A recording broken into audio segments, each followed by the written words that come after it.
Hello বন্ধুরা, তোমরা সবাই কেমন আছো? আশা করছি তোমরা খুব ভালো আছো। আমরাও খুব ভালো আছি। আজকে তোমাদের সাথে নিয়ে আসলাম আমাদের এখানে রথযাত্রা কিভাবে উদযাপন করা হয় তারই ভিডিও। তো আমাদের এখানে একটা জগন্নাথ মন্দির রয়েছে, সেখানে প্রত্যেক রথযাত্রাতেই প্রত্যেক বছর রথযাত্রাতেই ওখান থেকে রথ বার করা হয়। প্রায় অনেক লোকেরই আয়োজন থাকে। আমরা দেশে না থেকেও এখানে এসে আমরা যেইভাবে ফেস্টিভ্যালগুলো সেলিব্রেশন করি, এখানে তেলেগু ফ্যামিলি থাকলেও এখানে অনেক উড়িয়া লোক, বাঙালি লোক আছে এবং একটা অনুষ্ঠানে না গেলে দেখলে বোঝাই যায় না যে এখানে এত বাঙালি লোকজন থাকে। তো আমরা গেছিলাম ওই মন্দিরটা খুব একটা বড় না, কিন্তু এত লোকের আয়োজন দেখলেই অবাক হয়ে যাবে। বিভিন্ন প্রান্তের মানুষ, বিভিন্ন দেশের মানুষ এখানে থাকে।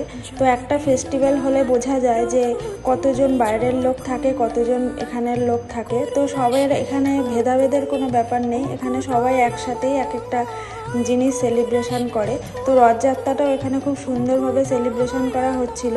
তোমাদের সাথে আমি শেয়ার করব পরের ভিডিওগুলো আমি তোমাদের দিচ্ছি। প্রথমে ইনি এরকম নৃত্য করে করে জয় জগন্নাথকে এরকম মন্দির থেকে বার করে নিয়ে গিয়ে রথে চড়াবেন। ওনাকেও দেখতে খুব সুন্দর লাগছিল, এত সুন্দর ওনার পারফরমেন্সগুলো দিচ্ছিল, খুবই সুন্দর লাগছিল দেখতে। তো আমরা সেখানে গেছিলাম, গিয়ে ভোগ প্রসাদ গ্রহণ করার পরেই ওখানে অ্যানাউন্সমেন্ট করলো যে জগন্নাথকে মন্দির থেকে নিয়ে গিয়ে রথে চড়াবেন। তাই ইডি প্রথমে এরকম ডান্স পারফরমেন্স করার পরে একে একে জগন্নাথ, বলরাম, সুভদ্রা তিনজনকেই রথে চড়ানো হয়েছিল।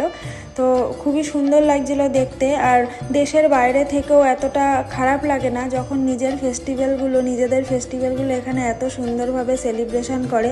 খুবই ভালো লাগে, আর মনে হয় না যে আমরা বাড়ি ছেড়ে এতটা দূরে রয়েছি। এটা তেলেঙ্গানা স্টেট হলেও এখানে বাঙালিদের অনেক কিছুই ফেস্টিভ্যাল হয়, যেমন গণেশ পুজো, দুর্গা পুজো সবই এখানে হয়। তো রথযাত্রাটাও এখানে আমি এই প্রথমবার দেখলাম, আগের বছর দেখিনি। তো খুবই ভালো লাগে, আর যখন দেখতে খুব ভালো লাগে এই জিনিসগুলো, নিজের দেশের জিনিসগুলো বাইরের দেশে এসে উপভোগ করা যায়, তখন খুব ভালোই লাগে। তো আমরা তাড়াতাড়ি গেছিলাম, তো ওই জন্যে রথ সাজাচ্ছিল তখন জগন্নাথ, বলরাম, সুভদ্রা তিনজনকেই রথে চড়ানো হয়ে গেছে। মন্দির থেকে বার করানোর সময় আমরা ওখানে ছিলাম, তারপরে রথে চড়ানোর পর রথ যখন বার করবে তখন আমরা বেরিয়ে এসেছিলাম। প্রচুর লোকের আইটেম থাকে ওখানে, বিনামূল্যে সবাইকে সেই দিন ভোগ দেওয়া হয়। তো সকাল থেকেই মন্দিরটি খোলা থাকে এবং ভোগ দেওয়া হয় 12টা থেকে বিকেল 3:30 এরকম নাগাদ শেষ হয় ভোগ দেওয়া। তারপরে জগন্নাথ রথে চড়ে তারপরে আমাদের এইখানে আরেকটা মন্দির রয়েছে, তো হিসেব মতো জগন্নাথ তো মাসির বাড়ি যায় রথযাত্রার দিন, তো ওইখানে মন্দিরে রাখা হয়, আবার উল্টো রথের দিন সেখান থেকে নিয়ে আসা হয়। এই দিন এইখানে যত লোক থাকে, বিহারি, উড়িয়া, বাঙালি, তেলেগু সবাই যায়, এখানে কোনো ব্যাপার নেই। কিন্তু বেসিক্যালি এটা উড়িয়ারাই করে, তেলেঙ্গানা স্টেটে থাকলেও এটা উড়িয়ারাই পরিচালনা করে। তো তোমাদের সাথে শেয়ার করছি, ভিডিওগুলো দেখো।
এরকম করে করেই জগন্নাথ, বলরাম, সুভদ্রা তিনজনকেই রথে চড়ানো হলো। তারপরে রথে সাজানোর যে ব্যাপারটা থাকে, বিভিন্ন প্রান্তের মানুষ এখানে এসে সুন্দর করে আনন্দ উপভোগ করে, খুবই ভালোও লাগে দেখতে। আর প্রচুর লোক হয়েছিল, ছেলে মেয়ে সবাই নির্বিশেষে এখানে নাচ গান করে, খুব ভালোও লাগে, সাংস্কৃতিক অনুষ্ঠানও হয়। তো এখানে আমি এই প্রথমই দেখলাম, আমার তো খুব ভালোই লাগে। দেশের বাইরে থেকেও যে আমাদের এই জিনিসগুলি দেখা যায়, আর মানুষ কত সুন্দর দেখো মন খুলে নাচছে, গাইছে, সব কিছু আনন্দ উপভোগ করছে। শুধু এখানে তেলেগু বলে নয়, এখানে তেলেগু, বাঙালি, উড়িয়া সবাই একসাথে ধর্ম নির্বিশেষে, বর্ণ নির্বিশেষে মিলেমিশে নাচ গান করছে, সেগুলোও দেখতে খুব ভালো লাগে।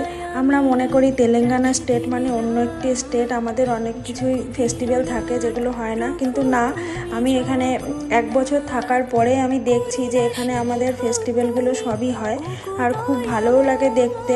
দুর্গাপুজোও হয়, যে আমরা বাড়ি না গেলে বাঙালিদের যে মনটা খারাপ হয়, এখানে থাকলে মন খারাপ হওয়ার কোনো ব্যাপার নেই। মানে এখানে সব ফেস্টিভ্যালই আমাদের, মানে সব ফেস্টিভ্যালই এখানে সেলিব্রেশন করা হয়। আর খুব ভালোও লাগে যে যখন বাড়ি যেতে পারি না, তখন এখানে থেকেও আমাদের ফেস্টিভ্যালগুলো যখন সেলিব্রেশন হয়, তখন এই জিনিসগুলো দেখতেও খুব ভালো লাগে। তো আমি প্রথমেই এই 1 বছর হয়ে যাওয়ার পরে আমি প্রথম এই রথযাত্রাটা দেখলাম, কেন আগে যেখানে থাকতাম সেখানে হতো, হয়তো আমরা অতটা জানতাম না, কিন্তু এখানে রথযাত্রা খুব সুন্দর করে সেলিব্রেশন হয়, খুব ভালো লাগে দেখতে। এই মন্দিরে শুধু একদিন নয়, এখানে প্রত্যেক দিনই ভোগ বিনামূল্যে খাওয়ানো হয়, 12টা থেকে 3:30 পর্যন্ত। মানে যত মানুষজন থাকে প্রত্যেক দিনই বেশিরভাগ কম বেশি যায় লোকজন। আর খুব ভালোও লাগে এই মন্দিরে গেলে মনটা খুব শান্তও হয়ে যায়, খুব ভালোও লাগে মন্দিরটায় গেলে।